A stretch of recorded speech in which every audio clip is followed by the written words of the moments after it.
Most of our women who come in with a new diagnosis of ovarian cancer do have advanced disease, meaning they have either stage 3, where there's evidence that the cancer has left the ovaries and has gone into the upper part of the abdomen or lymph nodes within the abdomen, meaning stage 3, or stage 4, where the cancer leaves the abdominal cavity and goes into a lymph node in the neck, under the arm, and the groin.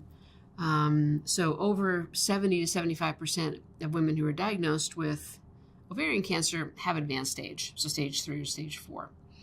The management of these women who come in, and I really consider their status as almost a medical emergency, because a lot of folks will come in with a lot of symptom and significant symptom burden of abdominal pain, abdominal swelling, difficulty eating. They may have shortness of breath, either because their cancer is pushing up against the diaphragm, causing them not to be able to take deep breaths, or sometimes they have liquid around the lungs, and sometimes you can actually find cancer cells in the pleural effusions, and that those are related to the cancer. Or sometimes patients can even have pulmonary emboli, so blood clots in the lungs, because of the advanced nature of the cancer, and really because ovarian cancer can be prothrombotic. So it's really important that patients be seen very quickly, be seen in a tertiary cancer center where they have access to gynecologic oncology surgeons, medical oncologists. So I'm a medical oncologist and I treat women with ovarian cancer, and then genetic counselors, sometimes nutritionists, pathologists who are expert in gynecologic pathology, specifically ovarian pathology, and that the team assembles. And the primary decision maker here is the GYN oncology surgeon, so the gynecologic oncology surgeon, who makes that determination if the patient should go to surgery first, meaning she goes to cytoreductive or debulking surgery first, or the decision is not to go to surgery, but that we do a biopsy of the most easily accessible site of solid tumor, not just simply ascites removal, but biopsying the omentum, peritoneal mass, and making the diagnosis that way quickly.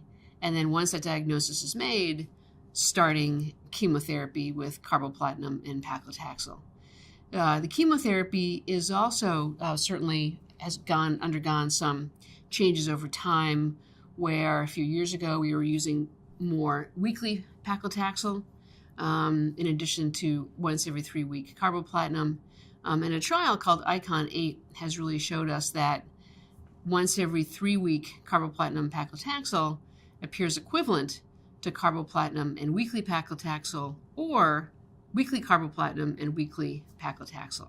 The recommended approach for a woman who presents with advanced ovarian cancer is really sort of to be very thorough and individualize your treatment plan to that particular patient. There's not a one-size-fits-all answer to this question. It is a combination usually of surgery, and that surgery is called a cytoreductive surgery, and chemotherapy. And the chemotherapy is a combination of 2 very well-tolerated drugs. One's carboplatin and one is a taxane, most commonly paclitaxel, but it could also be docetaxel, for example. And so how you sequence those two has been the focus of several large clinical trials that have resulted where they've randomized patients with advanced disease to a surgery first, followed by chemotherapy, or to something called a neoadjuvant approach, where you give chemotherapy first, 3 or 4 cycles, then you do an interval surgery called an interval cytoreduction, followed by additional chemotherapy. And the endpoints for most of those trials were both progression-free and overall survival, because there's been sort of this argument about whether or not that operating first and debulking everything you could see to really ideally to the point where you can't see any cancer when you're done. You know there's still cells there, but you can't see it.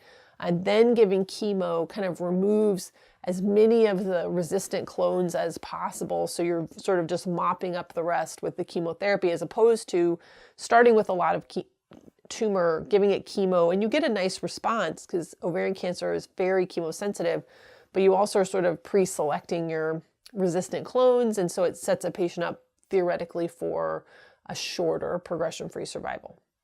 And so there were several studies that were done that didn't really demonstrate a difference very consistently in all 4 of the studies that have reported. There was no difference in progression-free and when we have overall survival between the 2 approaches. Now, there have been a lot of criticisms of those studies regarding the patient selection. Proponents of frontline surgery really feel like the patients who were selected for the trial were those who the physician really felt like they weren't passionate about operating on them either way, as opposed to people that you looked at on the CT scan and you said, oh, I can get all that out for sure. They felt like those patients didn't go in the trial. So there were also questions about the amount of effort that went into the surgery. So those studies, even though there's 4 and they're very consistent, have not been met with universal acceptance of the findings.